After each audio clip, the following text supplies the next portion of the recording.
The ancient path to glory. One recommendation from the ancient Stoics is about obstacles.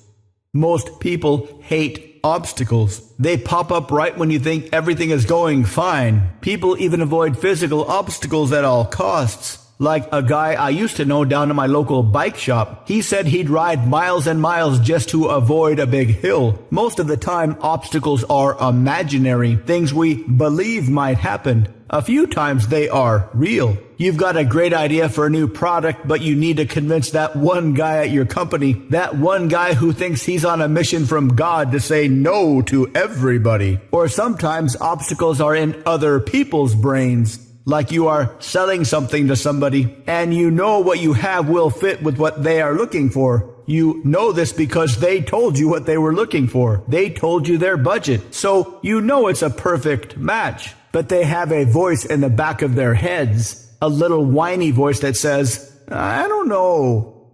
And unless you can overcome their obstacle, you aren't making any money. Or maybe you're talking to a cute girl at the bar, and you've been having a fantastic conversation with her. She's laughing, you're laughing, nobody's bored or glancing around or furtively checking their phone. You know it's on like Donkey Kong, but then she offers last-minute resistance. She's got that same voice in her head.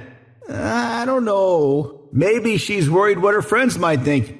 Maybe she's worried about potential opportunity costs. Doesn't matter. Unless you address her obstacles in a way that makes sense to her, you're not getting jack. Or maybe your obstacles are absolutely real and absolutely mental. You'd love a job as an engineer, but you need to take some math that terrifies you. And if you try and fail, your dreams are toast. So instead, you don't try. A dream that might come true is better than a dream that's been demolished, right?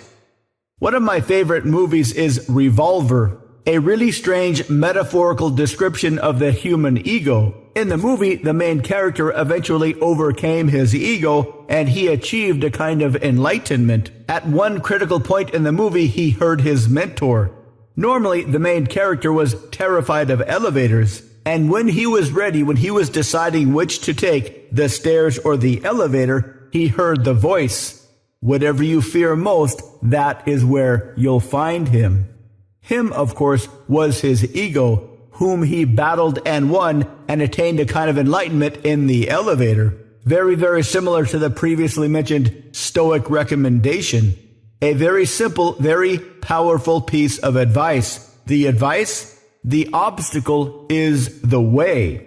Whatever you want, it is on the other side of your obstacles. Some obstacles are big hills that you've just got to grind up and over. But some obstacles, most obstacles are mental. And you can destroy them one by one and get to the greatness on the other side. To learn how, visit mindpersuasion.com/3x3.